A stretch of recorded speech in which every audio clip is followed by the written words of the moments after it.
வணக்கம் மகளே. கேரளாவில் கடந்த சில வருடங்களுக்கு முன்பு கருணாகரன் அவர்கள் முதலமைச்சராக இருந்தபோது அவரது சொந்த மாவட்டமான திருச்சூரில் கலெக்டராக நியமிக்கப்பட்டவர் தான் தமிழ்நாட்டை சேர்ந்த ஞான ராஜசேகரன். இவர் முதல்ல கலெக்டராக பொறுப்பேற்பதற்காக திருச்சூர் மாவட்ட ஆட்சியர் அலுவலக வளாகத்துக்கு நுழைந்தபோது வாசல் அருகே அவர் ஒரு காட்சியை பார்க்குறாரு. அங்கே 37 ஆதிவாசி குடும்பங்கள் சாகுமுறை உண்ணாவிரதம் அப்படின்னு ஒரு அறிவிப்புடன் பந்தல் போட்டு ஒரு போராட்டத்தை நடத்திக்கிட்டு இருக்காங்க. பராசக்தி படத்தில் நடிகர் சிவாஜி கணேசன் ரங்கூனிலிருந்து சென்னை வந்திறங்கியவுடன் முதல்ல காண்பது பிச்சை கேட்கும் ஒரு பிச்சைக்காரனை தான். அப்போ அவர் சொல்வார், தமிழ்நாட்டுடைய முதல் குரலா இது என்று. அதுபோல தான் கலெக்டராக நுழையும் போது முதல்ல அவர் கண்டது ஆதிவாசி குடும்பங்களை தான். குழந்தைங்க எல்லாமே அழுக்கு ஆடைகளுடனும் பெண்கள் பட்டினியால் வாடிய முகங்களுடனும் அங்கே கூடியிருந்தார்கள். நீண்ட நேரம் இந்த காட்சி அவரை தொந்தரவு செய்தது. அதன் பிறகு அதிகாரிகள் புடைசூழ கலெக்டராக அவர் பொறுப்பேற்றுக் கொண்டார். எல்லோரும் மகிழ்ச்சியுடனும் வாழ்த்துக்களை தெரிவித்துவிட்டு சென்றார்கள். உடனே நம்ம கலெக்டர் ஏடிஎம், அதாவது அடிஷ்னல் டிஸ்ட்ரிக்ட் மேஜிஸ்ட்ரேட்டுக்கு கூப்பிட்டு வாசல் ஏன் போராட்டம் நடத்துகிறாங்க, ஏதோ என்ன நடக்குது, என்ன விஷயத்துக்காக போராட்டம் நடத்துகிறாங்க அப்படின்னு கேட்டிருக்காரு. அப்போ ஏடிஎம் சிரிச்சுக்கிட்டே சொல்லியிருக்காரு, சார் அதை நீங்கள் கண்டுக்க வேண்டாம், 15 வருஷமாக இந்த போராட்டம் நடந்துக்கிட்டு தான் இருக்குது. பல கலெக்டர்கள் தீர்த்து வைக்க முயற்சியும் செஞ்சுட்டாங்க, ஆனால் ஒன்றுமே நடக்கலை அப்படின்னு சொல்லியிருக்காரு. சரி, எனக்கு என்ன பிரச்சனை சொல்லுங்களேன் அப்படின்னு சொல்லி கேட்டிருக்காரு. உடனே கலெக்டர் கேட்குறாரு அப்படின்னு சொல்லிட்டு என்ன பிரச்சனைன்னு ஏடிஎம் விளக்கமாக சொல்ல ஆரம்பிச்சிருக்காரு. அவர் சொல்லியிருக்காரு, சார் நம்ம மாவட்டத்திலேயே மிகப்பெரிய திட்டம் இந்த சிமினி அணை தான். 1976 400 கோடி ரூபாயில் இதை கட்ட ஆரம்பித்தாங்க. கட்ட ஆரம்பிக்கிறதுக்கு முன்னால் அணையினுடைய ரிசர்வாயர் பகுதியில் குடியிருந்த இந்த 17 ஆதிவாசி குடும்பங்களை அங்கிருந்து வெளியேற்றினாங்க. அப்போ அரசாங்கம் ஒவ்வொரு ஆதிவாசி குடும்பத்துக்கும் 1 ஏக்கர் நிலமும் வீடு கட்ட பணமும் தரதா வாக்கும் கொடுத்தாங்க ஆதிவாசிங்க அப்படின்னு சொல்கிறாங்க. ஆனால் அது சம்பந்தமாக நம்முடைய ஃபைல்களில் அப்படி அரசாங்கம் உறுதிமொழி கொடுத்ததா எந்த ரெக்கார்டுமே இல்லை. ஆனால் ஆதிவாசிங்க அரசாங்கம் சொன்னதாக சொல்லிக்கிட்டு இருக்காங்க. அன்னைக்கு 17 குடும்பமாக இருந்தவங்க இன்னைக்கு 37 குடும்பமாக ஆயிட்டாங்க. ஒவ்வொரு குடும்பத்துக்குமே 1 ஏக்கர் தர வரைக்கும் நாங்கள் சும்மா விடமாட்டோம்னு சொல்லி வன்முறையிலும் ஈடுபடுறாங்க. டேம் சைட்டில் இருந்த இரிகேஷன் ஆஃபீஸையும் பல முறை கொளுத்திட்டாங்க. வேலை செய்ய வரவங்களுக்கும் கொலை மிரட்டலும் விடுறாங்க. இது வரைக்கும் இவங்க மேலே 200 கிரிமினல் கேஸ் பதிவாக இருக்குது. 15 வருஷத்துக்கு பின்பு இப்போ தான் டேமே கட்டி முடிச்சிருக்கு. செலவு 400 கோடி ரூபாயிலிருந்து இப்போ 600 கோடி ரூபா ஆயிடுச்சு. டேம் திறப்பு விழா வர உடனே நடக்க போகுது. அதுக்காக தான் ஆதிவாசிங்க இங்கே உண்ணாவிரதம் நடத்துகிறாங்க அப்படின்னு சொல்லி ஏடிஎம் சொல்லி முடிக்கிறாரு. ஏடிஎம் பேசி முடித்ததுமே கலெக்டர் கேட்குறாரு, நான் அவங்கள கூப்பிட்டு பேசலாமா அப்படின்னு கேட்குறாரு. உடனே சார் தயவு செஞ்சு அந்த மாதிரி எதுவும் செஞ்சிடாதீங்க சார், தராதாரம் தெரியாமல் பேசுவாங்க, கெட்ட வார்த்தையெல்லாம் உபயோகிப்பாங்க. முன்ன ஒரு கலெக்டர் அவங்கள பேச கூப்பிட்டுட்டு ரொம்ப அசிங்கப்பட்டுட்டாரு. அதனால தான் அரசியல்வாதிகள் யாருமே அவங்களுக்கு சப்போர்ட் பண்ணுறதும் இல்லை. ஏடிஎம் இப்படி சொன்னதுமே அவர் சொன்ன விஷயத்தை வச்சு அவர் விஷயத்தை புரிஞ்சுக்கிட்டாரு. கலெக்டர் அவருக்கு மேலே அக்கறை காட்டுறதும் அது மேலே கவனம் செலுத்துறதும் ஏடிஎம் விரும்பலை அப்படிங்கிறதே வெளிப்படையாக புரிஞ்சுக்கிட்டாரு. அதுக்கப்புறம் கலெக்டர் மனம் தரலாமல், பரவாயில்ல சார், அவங்கள எல்லாத்தையும் வர சொல்லுங்கள், நான் அவங்களிடம் பேச விரும்புகிறேன், மலையாளத்தில் எனக்கு கெட்ட வார்த்தையும் எனக்கு அவ்வளோவா தெரியாது, அதனால் பிரச்சனை இல்லை அப்படின்னு சொல்லிட்டு அதுக்கு முன்னாடி நம்ம சிமினி டேம் சம்மந்தப்பட்ட அனைத்து ஃபைல்களையுமே என்னுடைய டேபிளுக்கு கொண்டு வாங்க, மேஜை மேலே வைங்க அப்படின்னு சொல்லி ஒரு உத்தரவு போடுறாரு. உடனே அதிகாரிகள் எல்லாமே அது சம்மந்தப்பட்ட ஃபைல் எல்லாத்தையுமே கொண்டு மேஜை மேலே வச்சிடறாங்க. அதுக்கப்புறம் ஆதிவாசிகளை கூப்பிட்றாங்க. ஆதிவாசிகளும் வராங்க, பெண்கள் குழந்தைகளுடன் எல்லாருமே வராங்க. அப்போ நம்ம கலெக்டர் ஆதிவாசிகிட்ட சொல்கிறாங்க, நான் புதிதாக வந்திருக்கிற கலெக்டர், சிமினி அணை சம்மந்தப்பட்ட ஃபைல்கள் எல்லாத்தையுமே இதோ பாருங்கள் நான் வாங்கி வச்சுருக்கேன். நான் எல்லாத்தையுமே படித்து முடிக்க எனக்கு 1 வாரம் டைம் தாங்க. நீங்கள் சொல்வதில் உண்மை இருந்துச்சுன்னா நான் நிச்சயமாக உங்களுடைய பிரச்சனையை நான் தீர்த்து வைக்கிறேன் அப்படின்னு சொல்கிறாரு. அது வரைக்கும் நீங்கள் இந்த உண்ணாவிரதத்தை கைவிடுங்க அப்படின்னு கலெக்டர் சொன்னது தான் தாமதம். அதுக்குள்ளே அவங்க எல்லாருமே பயங்கரமாக கூச்சலிட ஆரம்பிச்சிட்டாங்க. அரசாங்கத்தையும் அரசியல்வாதிகளையும் அதிகாரிகளையுமே சகட்டு மேனிக்கு திட்ட ஆரம்பிச்சிட்டாங்க. சத்தத்தை கேட்டு ஏடிஎம் மற்றும் அங்கே இருந்த போலீஸ்காரங்க எல்லாருமே உள்ளே ஓடி வந்தாங்க. அப்போ கலெக்டர் அவங்கள பொறுமையாக கொஞ்சம் வெயிட் பண்ணுங்க அப்படின்னு சொல்லி சைகை காட்டினார். எல்லாருமே கொஞ்ச நேரம் வெயிட் பண்ணாங்க. கொஞ்ச நேரத்துக்கு ஆதிவாசிங்க எல்லாமே கொஞ்சம் நேரத்தில் சுயமாகவே திட்டுவதை நிறுத்திட்டாங்க. அதுக்கப்புறம் அவங்க பேச ஆரம்பித்தாங்க. கலெக்டர்களெல்லாம் நாங்கள் ஒரு காலத்தில் நாங்கள் நம்பினோம், இப்போ நாங்கள் நம்புவதா இல்லை, எல்லாருமே அயோக்கியர்கள் தான். உங்களை நாங்கள் நம்ப வேணும்னா இதை பாருங்கள், இதுதான் கவர்மெண்ட் எங்களுக்கு கொடுத்த ஆர்டர். இது பிரகாரம் எங்கள் குடும்பம் ஒவ்வொன்றுக்கும் 1 ஏக்கர் நிலத்தை நீங்கள் தந்துடுங்க, நாங்கள் உண்ணாவிரதத்தை வாபஸ் வாங்குகிறோம் அப்படின்னு சொல்லிட்டு ஒரு பழைய காகிதத்தை கலெக்டர்கிட்ட நீட்டுறாங்க. அந்த காகிதத்தை வாங்கி கலெக்டரும் பார்க்குறாரு. பல வருடங்களுக்கு முன்பு பழமையான ஒரு காகிதம், அதில் அரசாங்க முத்திரையும் இருக்குது. ஏதோ ஒரு ஆர்டர் போன்று ஒரு ஃபைல் நம்பரும் அதில் இருக்குது. வேறு ஒன்றுமே அந்த காகிதத்தில் இல்லை. எல்லாமே மறைஞ்சு போயிருச்சு. ஏன்னா பல வருடங்களுக்கு முன்னாடி கொடுத்த ஆர்டர் ஆச்சே. ஆதிவாசிகள் பொறுத்த வரைக்கும் இதுதான் அரசாங்கம் அவங்களுக்கு தந்த வாக்குறுதி ஆர்டர். அரசாங்கத்தை பொறுத்த வரைக்கும் இப்படி ஒரு தீர்மானம் எடுத்ததாகவோ ஆர்டர் தந்ததாகவோ ஃபைல்களில் எந்த விதமான சான்று எதுவுமே இல்லை. பரிசோதித்து விட்டு தான் என்னால் எதையுமே சொல்ல முடியும் அப்படின்னு சொல்லிட்டு தயங்கியவாறே கலெக்டரும் சொல்லிட்டாரு. அதுக்கப்புறம் ஆதிவாசிகள் எல்லாருமே அங்கேருந்து புறப்படவும் ஆயத்தமானாங்க. அரசாங்கம் கொடுத்த வாக்கை நிறைவேற்றும் வரை நாங்கள் உயிரே போனாலும் உண்ணாவிரதத்தை நாங்கள் நிறுத்த மாட்டோம் அப்படின்னு உறக்க அறிவித்து விட்டு அவங்க எல்லாருமே வெளியேறினாங்க. ஆதிவாசிங்க போன பிறகு ஏடிஎம் மற்றும் அதிகாரிகள் திரும்ப கலெக்டர்கிட்ட பேச ஆரம்பித்தாங்க. பார்த்தீங்களா சார், அவங்க பயங்கரமான ஆட்கள், நான் சொன்னனே நீங்கள் கேட்க மாட்டேன்ட்டீங்களே அப்படின்னு சொல்லி ஒவ்வொருத்தராக பேச ஆரம்பித்தாங்க. அப்போது கலெக்டர் சார் எல்லா விஷயத்தையும் கேட்டுட்டு, நான் இந்த சிமினி யானை சம்மந்தப்பட்ட ஃபைல் எல்லாமே என்னுடைய வீட்டுக்கு நான் எடுத்துகிட்டு போகிறேன். எனக்கு நேரம் கிடைக்கும் போதெல்லாம் இதை நான் செக் பண்ணி பார்க்குறேன். அரசாங்கம் ஆதிவாசிகளுக்கு வாக்குறுதி தந்த விஷயம் ஏதாவது ஃபைலில் எங்கேயாவது எழுதப்பட்டு இருக்கா அப்படின்னு சொல்லி நான் தேடி பார்க்குறேன் அப்படின்னு சொல்லிட்டு அவரும் எடுத்துகிட்டு வந்துடுறாரு. அவரும் தேடி பார்க்குறாரு. சான்று எதுவுமே அவருக்கு கிடைக்கல. இதற்கிடையில் ஒவ்வொரு வாரமும் இறுதியில் முதலமைச்சர் அவங்களுடைய மாவட்டத்துக்கு வருகை தருவது வழக்கமாக இருந்துச்சு. அப்போது இந்த முதலமைச்சர் வந்தபோது இந்த சிமினி யானை ஆதிவாசி விஷயத்தில் கலெக்டர் கவனம் செலுத்துகிற விஷயத்தை அவர் பேச்சுவாக்கில் முதலமைச்சர்கிட்ட சொல்லியிருக்காரு. சரி, முதலமைச்சர் மகிழ்ச்சி அடைவார் அப்படின்னு நினச்சி அதை சொல்கிறாரு. ஆனால் மாறாக முதலமைச்சர் கலெக்டருக்கு அறிவுரை சொல்ல ஆரம்பிச்சிட்டாரு. அவர் என்ன சொன்னார்னா, நீங்கள் புதுசாக வந்திருக்கிற கலெக்டர், நாங்கள் எல்லாருமே எவ்வளவோ முயற்சி செஞ்சு தோற்று போன விஷயம் சார் இது. அதில் நீங்கள் ஈடுபட்டு உங்களுடைய நேரத்தை நீங்கள் வீணடிக்க வேணாம். எவ்வளவோ மேம்பாட்டு பணிகள் இருக்குது, அதில் நீங்கள் கவனம் செலுத்த பாருங்கள்.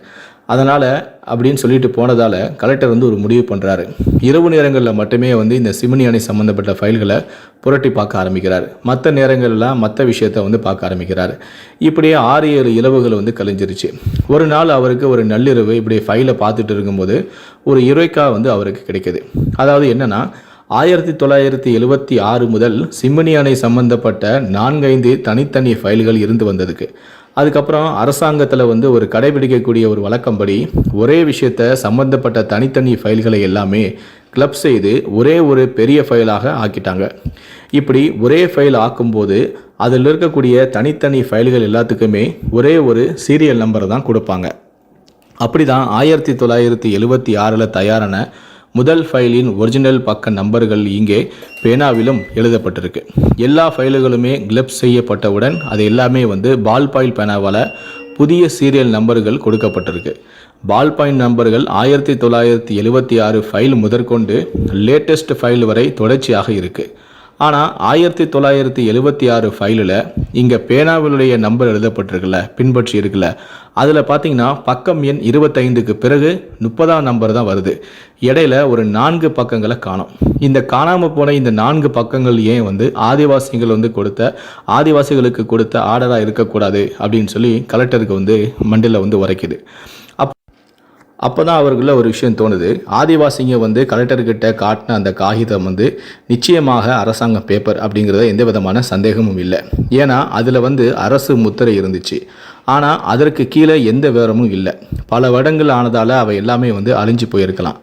ஆதிவாசிங்க சொல்வது பொய்னா அவங்கக்கிட்ட அரசாங்க முத்திரையிட்ட தாள் எப்படி கிடைச்சது? அரசாங்க முத்திரை உள்ள பேப்பர் போலியாக தயாரிக்கக்கூடிய அளவுக்கு ஆதிவாசிங்களுக்கு திறமையும் விவரமும் கிடையாது. அதே சமயத்தில் அந்த காலத்தில் ஜெராக்ஸ் பண்ணுற வசதிகளுமே இல்லை. இதையெல்லாம் வைத்து பார்க்கும்போது ஆதிவாசிங்க பக்கம் ஏதோ ஒரு நியாயம் இருக்குது அப்படின்னு சொல்லி நம்ம கலெக்டர் உணர்றாரு. அதே போல் ஃபைல்களில் தாள்கள் கிழிக்கப்பட்டிருப்பதையும் இவர்கள் சொல்வதையும் இணைத்து பார்த்தால் இவர்கள் சொல்வதில் ஏதோ ஒரு உண்மை இருப்பதாகவே கலெக்டருக்கு தோணுது. அப்போது சிமினி அணையில் ஏறக்குறைய எல்லா வேலைகளுமே முடிந்து அணை திறக்கப்பட தயாராக இருக்குது. அதே நேரம் அணை பகுதியில் நிறைய வன்முறை சம்பவங்களும் நடக்கவும் ஆரம்பிச்சிருக்கு. நக்சலைட்டுகள் உள்ளே புகுந்து பிரச்சனையின் திசையை மாற்றி பெரிய வன்முறையாக முயல்வதாக போலீசார் உளவுத்துறை எச்சரித்திருக்கு. அரசு அலுவலகங்களில் உள்ள ஃபைல்களை எரிப்பதும் வாகனங்களை மறித்து தாக்குவதும் நடந்து கொண்டிருக்கு. ஒரு நாள் போலீஸ் அதிகாரியும் நீர்ப்பாசனத்துறை இன்ஜினியரும் வந்து கலெக்டர்கிட்ட வராங்க. சார், சட்டம் ஒழுங்கு பிரச்சனையாக மாறி போயிட்டு இருக்கு, இப்போ நம்ம கட்டுக்கடங்காமல் போயிட்டுருக்கு.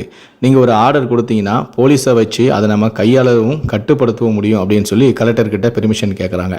அப்போது கலெக்டர் வந்து சொல்கிறாரு, நான் இப்போ வந்து ஒரு முயற்சியில் இறங்கி இருக்கேன், அது தீர்க்க முடிந்தால் நன்றாக இருக்கும், அது வரைக்கும் கொஞ்சம் பொறுமையாக இருங்க, நீங்கள் எந்த விதமான ஆக்ஷனும் எடுக்க வேண்டாம், நான் எதுக்கும் பெர்மிஷன் கொடுக்க மாட்டேன் அப்படின்னு சொல்லிட்டு அடுத்த நாளே அவர் வந்து திருவனந்தபுரம் போய் முதலமைச்சரை வந்து பார்க்க போகிறாரு. முதலமைச்சர் வந்து உற்சாகமாக நம்ம கலெக்டரை வந்து வரவேற்கிறாரு. என்ன விஷயம் அப்படின்னு சொல்லி கேட்குறாரு. அப்போ தான் வந்து இந்த சிம்னி அணை திறப்பு விழாவுக்கு தயாராக கொண்டிருக்கிறது. அதற்கிடையே அங்கே சட்டம் ஒழுங்கு பிரச்சனை தீவிரம் அடைந்திருக்கு. இந்த மாதிரியான விஷயங்கள் எல்லாமே வந்து அவர் பேசிக்கிட்டு இருக்காரு. அப்போ தான் வந்து முதலமைச்சர் சொல்கிறாரு, நான் தான் உங்களுக்கு அன்னைக்கே சொன்னேனே, அந்த ஆட்கள் எல்லாம் சமூக விரோதிகள், போலீஸ் ஆக்ஷன் ஒன்று தான் வந்து இதுக்கு ஒரே வழி, நீங்கள் பேசாமல் வந்து ஆக்ஷன் கொடுத்துருங்க, நடவடிக்கை எடுங்க அப்படின்னு சொல்கிறாரு. அப்போ தான் வந்து கலெக்டர் சொல்கிறாரு, சார், நான் எல்லா ஃபைல்களையுமே படித்து பார்த்துட்டேன், முக்கியமான ஃபைலில் சில பக்கங்கள் வந்து கிழிக்கப்பட்டிருக்கு, அவைகள் வந்து அந்த கையில் அரசாங்க முத்திரை உள்ள ஒரு பேப்பரும் வச்சுருக்காங்க, ஆதிவாசிங்க வச்சுருக்காங்க, அரசு தரப்பில் ஏதோ ஒரு தவறு நடந்திருக்கு அப்படின்னு சொல்லி நான் சந்தேகப்படுறேன், ஆதிவாசிங்க பக்கம் நியாயம் இருக்குது சார் அப்படின்னு சொல்லிட்டு முதலமைச்சர்கிட்ட வந்து நம்ம கலெக்டர் வந்து சொல்கிறாரு. உடனே முதலமைச்சர் வந்து, அப்படியா கருணாகரன் வந்து உடனே வந்து, நீங்கள் சொல்கிறத உடுத்து கவனிச்சா ஒரு விஷயம் புரியுது. ஒரு நிமிடம் வந்து அமைதியாக இருந்துட்டு அவர் சொன்னார், கலெக்டர் சார், நீங்கள் இவ்வளோ உறுதியாக சொல்லும்போது அதில் ஏதோ ஒரு உண்மை இருக்குது அப்படிங்கிறத நான் நம்புகிறேன். இப்போது இந்த பிரச்சனையை எப்படி நம்ம வந்து சால்வ் பண்ணலாம், நான் என்ன செய்யணும் அப்படின்னு கருணாகரன் வந்து இந்த விஷயத்த வந்து டக்குன்னு கேட்குறாரு. அவர் வந்து நான் மேலே தப்பு இருக்குமோ, நம்ம வந்து சரியாக கவனிக்கலையோ அப்படிங்கிறத வந்து ஏற்றுக்கிறாரு. அவர் வந்து நம்ம முதலமைச்சராகிட்ட ஒரு கலெக்டர் வந்து சொல்கிறாரு அப்படின்னு சொல்லி அதை நிராகரிக்காமல் உடனே வந்து கலெக்டர் சொன்னால் கரெக்டாக தான் இருக்கும் அப்படிங்கிற விஷயத்தை வந்து ஏற்றுக்கிறாரு. இதுதான் வந்து முதலமைச்சரான கருணாகரனுடைய ப்ளஸ் பாயிண்ட்டு. அவர் வைத்திருக்கிற கருத்தும் முற்றிலும் வந்து எதிரான கருத்தாக இருந்தாலும் ஒரு அதிகாரி சொல்லும்போது அதை திறந்த மனதோடு வரவேற்கும் விதம் தான் அவருடைய சிறந்த நிர்வாகி என்பதற்கு ஒரு உதாரணம். அப்போ வந்து முதலமைச்சர் வந்து சரி சொல்லுங்கள் என்ன பண்ணலாம் அப்படின்னு சொல்லி கேட்கும்போது கலெக்டர் வந்து முதலமைச்சர்கிட்ட சொல்கிறாரு, சார், ஆதிவாசிங்க கேட்பதெல்லாம் நம்மளால் செய்ய முடியாது, ஆனால் நல்ல விதத்தில் அவங்கள வேறு ஒரு இடத்துல வந்து தங்க வைக்க முடியும். நீங்கள் எங்கிட்ட வந்து ஒரு 3 கோடி ரூபா தந்தால் அந்த பிரச்சனையை என்னால் வந்து சுகமாக வந்து தீர்க்க முடியும் அப்படின்னு சொல்கிறாரு. உடனே வந்து முதலமைச்சர் வந்து காலிங் பெல் அடிக்கிறாரு. அப்போது நீர்ப்பாசனத்துறை செக்ரட்டரி வந்து வராரு. அவர்கிட்ட வந்தவுடனே முதலமைச்சர் சொல்கிறாரு, நீங்கள் கலெக்டர் பேரில் ஒரு 3 கோடி ரூபாய்க்கு ஒரு செக் தந்துருங்க, சிமினி டேம் விஷயத்தில் அவர் வந்து சால்வ் பண்ணுறதா சொல்லியிருக்காரு அப்படின்னு சொல்லிட்டு செக்ரட்டரி கிட்ட வந்து முதலமைச்சர் சொன்னதுமே வந்து செக்ரட்டரிக்கு ஒரே குழப்பம். அவர் வந்து சிஎம்ஐ பார்த்து, சார், இவ்வளோ பெரிய தொகையாக இருக்கிறதால நாங்கள் டிஸ்கஸ் பண்ணி அப்படின்னு சொல்லிட்டு இழுக்கிறாரு. உடனே சிஎம் வந்து குறுக்கிட்டு, டிஸ்கஷன்லாம் ஒன்றும் வேணாம், டேமுக்கு 600 கோடி ரூபா செலவு பண்ணியிருக்கோம், வெறும் 3 கோடியில் 15 வருஷமாக இருக்கக்கூடிய பிரச்சனையை சால்வ் பண்ணுறேன்னு ஒரு ஜில்லா கலெக்டரே வந்திருக்கும் போது அவர் இங்கேயே இருக்கட்டும், நீங்கள் செக்கை மட்டும் உடனே கொண்டு வாங்க அப்படின்னு சொல்லி அந்த செக்ரட்டரி அனுப்பி வைக்கிறாரு. செக்ரட்டரியுடன் கலெக்டர் போய் விவாதித்தால் சீனியர் ஜூனியர் பிரச்சனையில் கலெக்டருடைய கருத்து வெற்றி பெறாது அப்படின்னு சிஎம்முக்கு தெரிஞ்சிருக்கு, முதலமைச்சருக்கு தெரிஞ்சிருக்கு. அதனால தான் அவர் வந்து டைரெக்டாகவே வந்து செக்ரட்டரியை வர வச்சு உடனே வந்து 3 கோடி ரூபாய்க்கு உடனே செக் எடுத்துட்டு வா அப்படின்னு சொல்லி உத்தரவு போட்டுட்டாரு. கொஞ்சம் நேரத்தில் செக்கும் வந்துருச்சு. 3 கோடி ரூபாய்க்கான செக்குடன் வந்து கலெக்டர் அவர்கிட்ட இருந்து வாங்கி ஊருக்கும் திரும்பிட்டார். அடுத்த நாளே அவர் வந்து ஆதிவாசிகள் எல்லாத்தையுமே அழைச்சிட்டு அவங்கக்கிட்ட தற்போது வந்து நக்சல் தலைவர்கள் 2 பேரும் வந்து கூட வந்தாங்க. அவங்க இருவருமே ஓய்வு பெற்ற கல்லூரி பேராசிரியர்கள். அவர் வந்து ஆதிவாசிகளிடம் பேச தொடங்குவதற்கு முன்னரே அவங்க வந்து குறுக்கிட்டு பேச ஆரம்பித்தாங்க. அப்போ கூட வந்து நக்சலைட் வந்து பேச ஆரம்பித்தாங்க, சார், இந்த சிஸ்டம் எல்லாமே மக்களுக்கு எதிரானது, நீங்கள் என்ன தான் வந்து நல்ல முயற்சிகள் எடுத்தாலும் இந்த சிஸ்டம் அவங்கள வந்து வெற்றி பெற விடாது அப்படின்னு சொல்லி 2 பேருமே பேச ஆரம்பித்தாங்க. அப்போ கலெக்டர் சொன்னாங்க, எந்த முயற்சியும் வெற்றி பெறாது என்பதில் நீங்கள் உறுதியாக இருக்கிறீர்கள், ஆதிவாசிகள் பிரச்சனை தீர்ப்பதற்கு என்னாலான சில முயற்சிகளை நான் வந்து செய்ய போகிறேன், எனக்கு ஒரு உதவி செய்வீங்களா, தயவு செஞ்சு 2 மாதங்கள் இவரிடமிருந்து நீங்கள் விலகி இருங்க, உங்கள் ஆசைப்படியே என்னுடைய முயற்சிகள் தோற்ற பிறகு பழையபடி உங்கள் போராட்டங்களை நீங்கள் தொடரலாம் அப்படின்னு சொல்லி கலெக்டர் வந்து சொல்கிறாரு. உடனே வந்து சரி சார், நோ ப்ராப்ளம், 2 மாதம் என்ன 3 மாதம் கூட நீங்கள் எடுத்துக்கங்க அப்படின்னு சொல்லிட்டு அவங்க வந்து கிளம்பி போயிட்டாங்க. ஒன்றுமே நடக்கப் போவதில்லை அப்படின்ட்டு பழகால முனிவர்கள் போல வந்து சபித்து விட்டு அவங்க 2 பேருமே வெளியேறிட்டாங்க. அதுக்கப்புறமா வந்து ஆதிவாசிங்க கிட்ட வந்து மனம் திறந்து நம்ம கலெக்டர் வந்து பேச ஆரம்பிக்கிறாங்க. அரசாங்கத்தில் உங்கள் பக்கம் நியாயம் இருப்பதாக கருதும் ஒரே ஆள் நான் மட்டும்தான். நீங்கள் எதிர்பார்த்தது போல் ஒரு குடும்பத்துக்கு 1 ஏக்கர் நிலம் அரசாங்கம் கொடுக்க ஆசைப்பட்டாலும் கொடுக்க நிலமே இல்லை. அதனால் நீங்கள் உங்களது 37 குடும்பத்துக்கும் ஒரு நல்ல இடத்துல நானே வந்து ஒரு பூமி வாங்கி தரேன், எல்லோருக்கும் வந்து சௌகரியமாக வீடுகளையும் கட்டித்தரேன், இதற்கு முதல்ல உங்களுக்கு சம்மதமாக சொல்லுங்கள் அப்படின்னு சொல்லி கேட்குறாரு. அதுக்கப்புறம் அவங்களுக்குள்ள சிறிது நேரம் வந்து கலந்து ஆலோசித்து பேச ஆரம்பித்தாங்க. எங்களை கூப்பிட்டு பேசி இவ்வளவு தூரம் செஞ்சிரேன்னு சொன்னவங்க நீங்கள் ஒருத்தர் தான் சார், நாங்கள் இதுக்கு சம்மதிக்கிறோம் அப்படின்னு சொல்லிட்டு ஆதிவாசிங்க எல்லாருமே டிஸ்கஸ் பண்ணிவிட்டு ஒரு முடிவை சொல்லிட்டாங்க. அதுக்கப்புறம் அவர் வந்து ஒரு திட்டத்தை சொல்கிறார் கலெக்டர். நாளை காலையில் வந்து ஒரு 8 மணிக்கு நீங்கள் உங்கள் 37 குடும்பத்தோடு இங்கே வாங்க, உங்களுக்காக நான் 2 பஸ்ஸை நான் ஏற்பாடு செய்கிறேன், அதில் தாசில்தாரும் உங்கள் கூட வருவார். சுற்றி இருக்கக்கூடிய கிராமங்களுக்கு போய் எந்த மாதிரியான இடத்துல நீங்கள் செட்டில் ஆனால் நல்லா இருக்கும்னு தேர்வு செய்யுங்க, நான் அந்த இடத்த உங்களுக்கு நான் வாங்கி வீடு கட்டி தரேன் அப்படின்னு சொல்கிறாரு. அடுத்த நாளே வந்து பஸ்ஸில் அவங்கள ஏற்றி விட்டு தாசில்தாரும் கூடவே போகிறார்.